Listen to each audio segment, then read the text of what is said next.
तुम्ही लोक तर काही करू शकत नाहीत, तुम्ही काही करणारही नाहीत आणि पोलीस करू शकतात पण ते करत नाहीत। आणि कसं आहे ना शमिका, जर मामाने गोळी झाडली होती तर मामा लॉकअप मध्ये हवा होता, माझी मम्मा का अडकली आहे तिथे?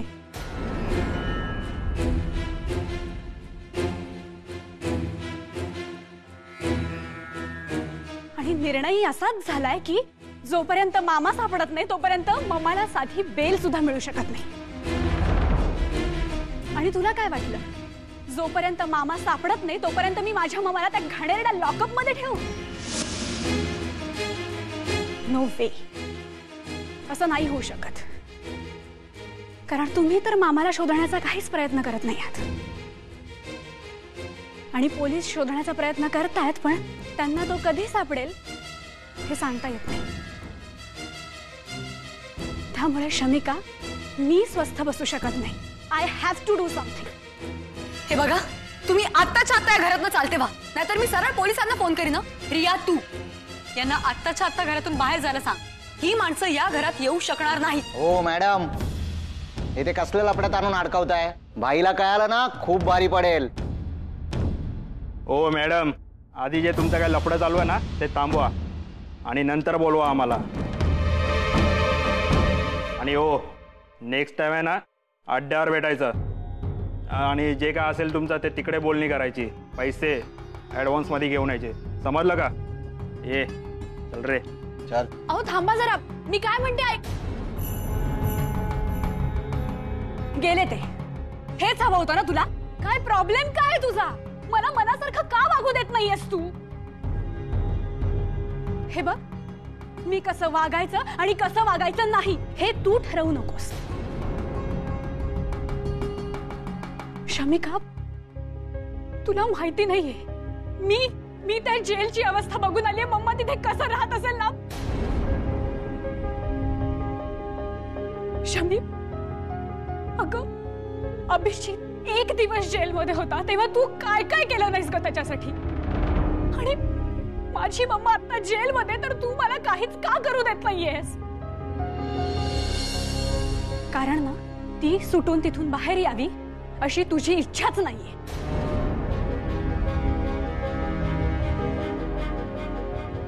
रिया, रिया, हे बघ, ही चांगली लोक नाही आहेत ग। तू त्यांच्याबरोबर राहू नयेस एवढीच माझी इच्छा आहे। रिया, मला खरंच तुझी काळजी वाटते। काळजी?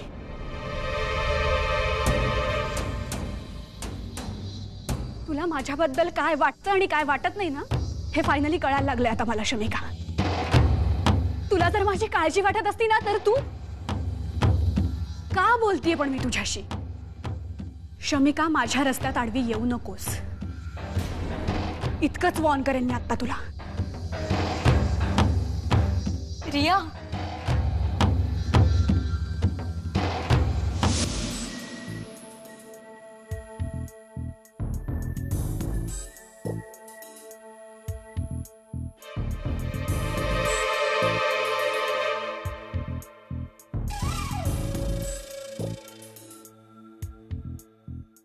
शमिकाचा एक शत्रू वाढला आणि माझा एक मित्र।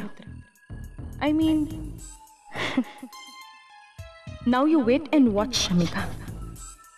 एकटेपणा काय असतं मी तुला दाखवून देईन।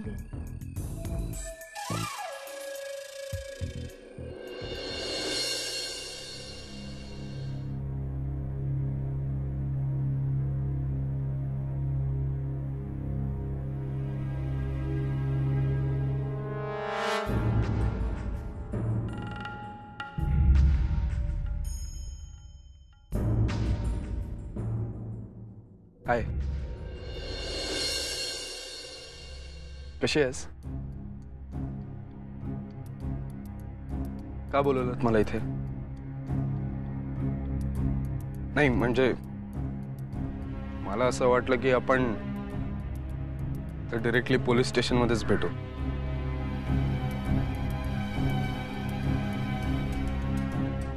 सी यश, मी खरंच खूप वाईट वागलो तुझ्याशी आणि मला त्याची शिक्षा मिळालीच पाहिजे। किती ॲरोगंटली वागायचो तुझ्यासोबत, किती सेल्फिश होतो मी. माझ्या अशा वागण्यामुळे तुला त्रास होतोय याचा साधा विचारही केला नाही मी कधी.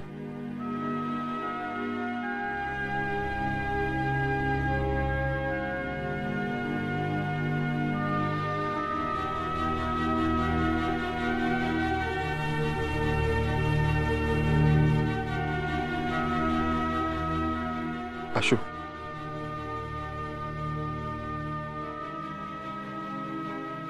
I'm really a loser.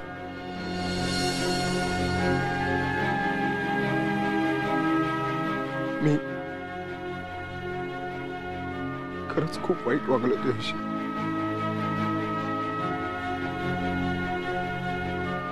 आणि त्याची शिक्षाही मला मिळाली.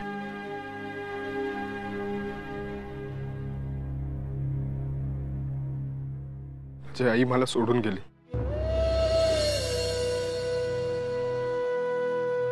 माझं घर गेलं, मित्र एक एक करून सगळं माझ्या हातून गेलं.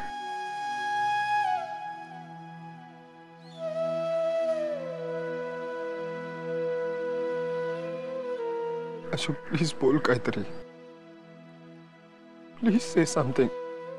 अशी शांत नको राहू. हे बघ अशू, तू देशील ती शिक्षा मला मान्य आहे.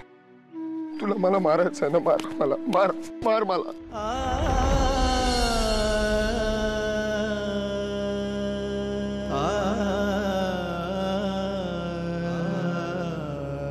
तुला हट करून खूप मोठी चूक केली आहे मी.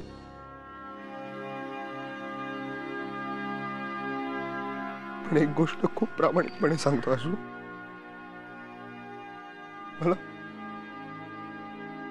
मला खरंच तू खूप मनापासून आवडायची.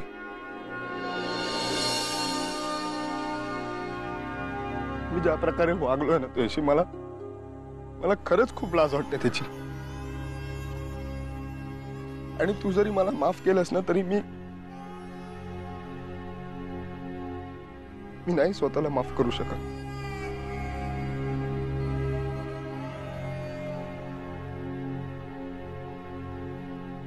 तरी पण आशू, कधीतरी आयुष्यात एकदा मला माफ करशील याची मी खरंच वाट बघेन. Seriously.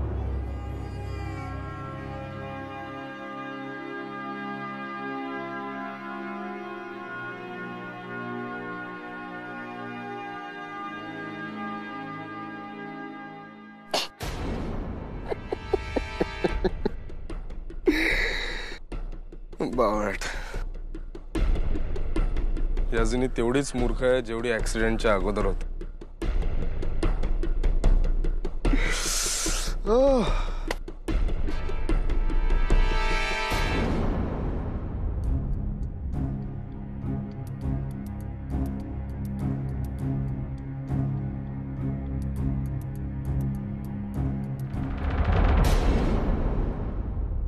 Priya, I hope I am not disturbing you. तुला परमिशन कोणी दिली का आतमध्ये येण्याची? हा, see baby, I know you are tensed, म्हणून मी तुझ्याशी बोलायला आलेले. हे बघ, तू ना तुझं काम कर. मला ना जराही इंटरेस्ट नाहीये तुझ्याशी किंवा अजून कोणाशी बोलण्यात, कळतंय का तुला? So please leave. Okay? Riya, मला खूप महत्वाचं बोलायचंय तुझ्याशी. प्लीज मला 2 मिनिटं देशील का? रियू,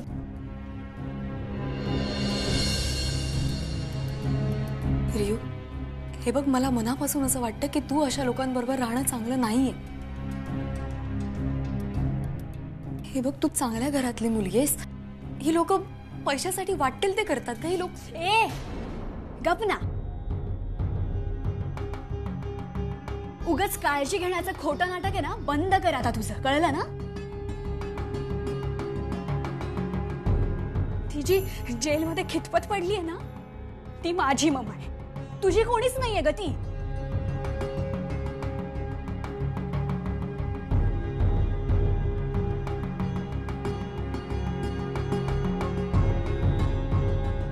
तुझे डॅड तर तुला परत मिळालेत ना.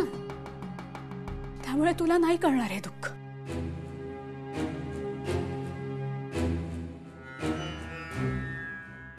रिया अगं पण प्लीज शमिका राहू दे.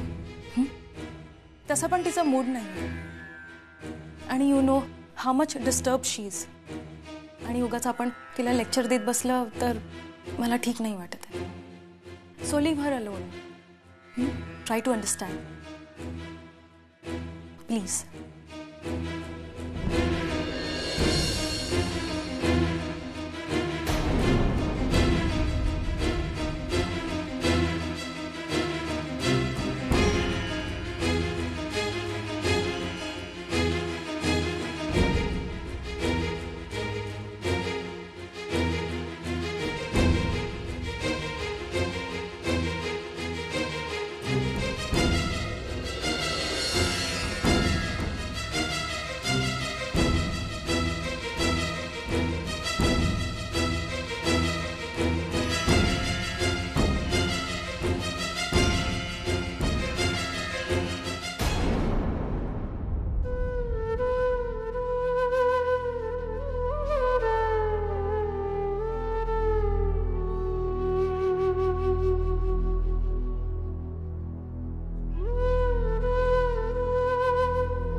आज आम्ही सगळे एकत्र आहोत, पण फक्त तू नाहीयेस.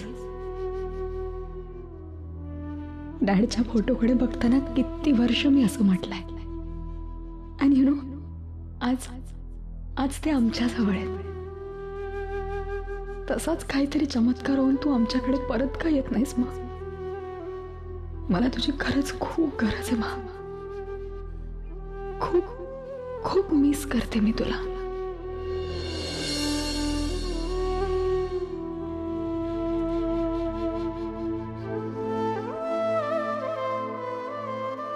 किती गोष्टी असतात सांगण्यासारख्या, विचारण्यासारख्या. लहान पडते ग मी त्यासाठी. असं वाटतं कोणीतरी जवळ असावं, त्याच्याशी विश्वासाने सगळं काही शेअर करता येईल.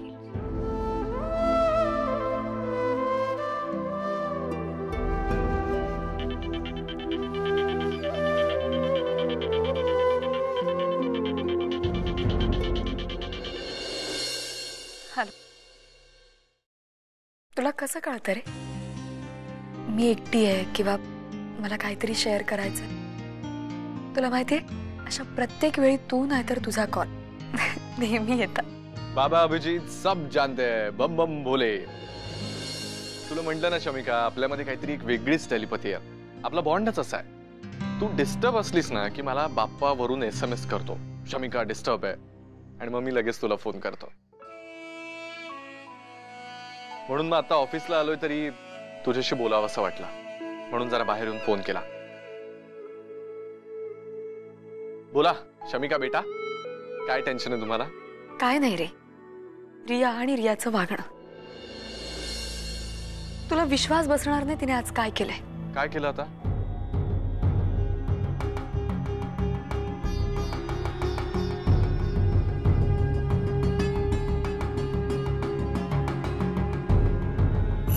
काय फालतू पण आहे. नाही तू बरं केलंस त्या गुंडांना बाहेर काढलंस. तू तू ना मला बोलून घ्यायला पाहिजे होतस. अरे कसं बोलवणार? हे सगळं इतकं अचानक आणि बराबर झालं ना की. बरं रिया कुठे? तू एक काम कर, त्याच्याशी जरा बोलून बघतेस का? नाही, अजिबात कम्युनिकेट करायला तयार नाहीये. बोलतच नाहीये माझ्याशी, बिथरून गेलीये पार. बरं ठीक आहे, एक काम कर, तू इतक्यात रियाशी काहीच बोलू नकोस. मी आलो की आपण भेटूयात तिला एकदा. या रियाला ना एखाद्या लहान मुलीसारखं ट्रीट करावं लागतं. शमिका मला माहितीये तुला या सगळ्याचं टेन्शन आलं असेल. आता तू खाली बघत असशील, तुझे केस कानामागे सारत असशील, टेन्शनने नख चावत असशील. अरे तू काय कुठून बघतोस का मला? किती बरोबर ओळखलंस तू. तुला पुरतं ओळखून आहे मी. हा आता बघ कशी हसलीस की छान दिसतेस. चल तुला अजून एक आनंदाची बातमी सांगतो. मेघनाच्या लग्नाची तारीख ठरली आहे. घरी आता सगळी तीच गडबड सुरू आहे. एक काम कर ना, जरा घरी जाऊन या, सगळ्यांना भेट, छान वाटेल. अरे वा, खरंच खूप छान न्यूज दिलीस तू मला. आज जाईन त्यांना भेटायला. बरं ऐक ना, थोड्या वेळाने बोलू. Love you. Bye. Okay bye sweetheart. एक मिनिट अभि, हे बघ, मी रियाबद्दल जे काय सांगितलं ते प्लीज डॅडना सांगू नकोस. आधीच त्यांच्यावर कामाचं खूप प्रेशर आहे. त्यांचं लक्ष लागणार नाही किंवा ते पॅनिक होतील. हां please. Don't worry. Okay bye. Bye.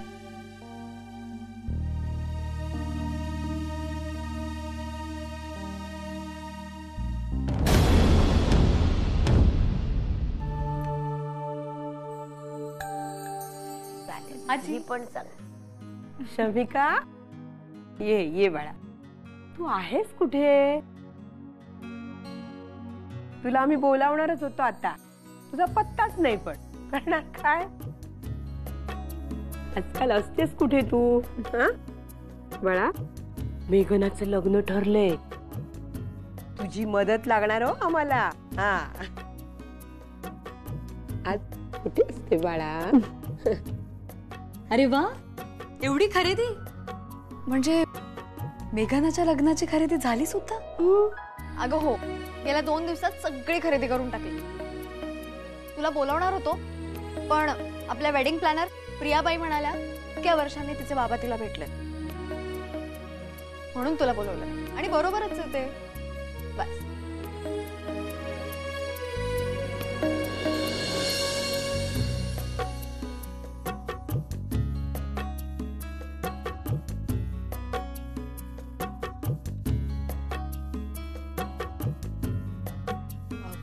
बाई, फार सुंदर दिसते माझी चिमणी. थँक्यू आजी. प्रिया, फार छान नटवलंयस हो पोरीला. कमाल आहे तुझी खरंच. अभि म्हणाला मला लग्नाची तारीख ठरली आहे म्हणून. Congrats. Thanks Priya.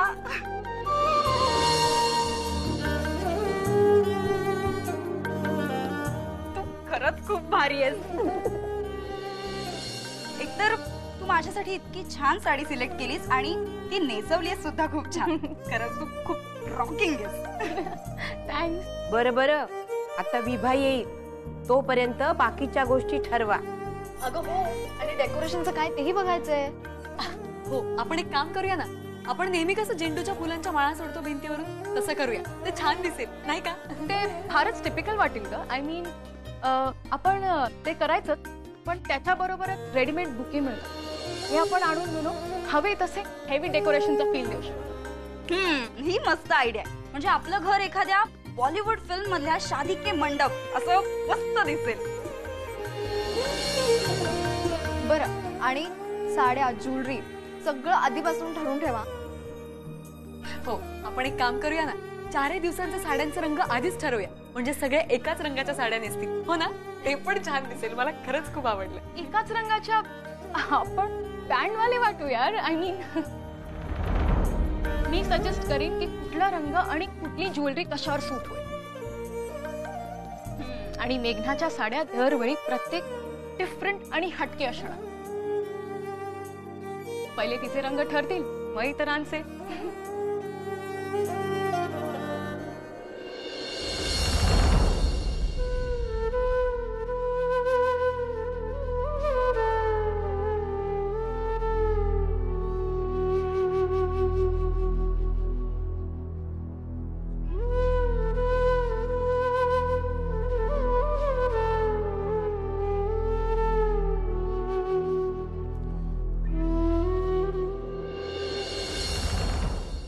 So miss Shamika राजी, कसं वाटतंय आता? बघ, ही तुझीच माणसं, हे तुझंच घर, तुझंच होणारं सासर, आज माझ्या तालावर नाचतायत. कालपर्यंत तुझ्या शब्दाला मान होता, आज माझ्या बोलण्याला महत्व आहे. आपल्याच माणसांना आपली गरज उरत नाही तेव्हा कसं वाटतं ग?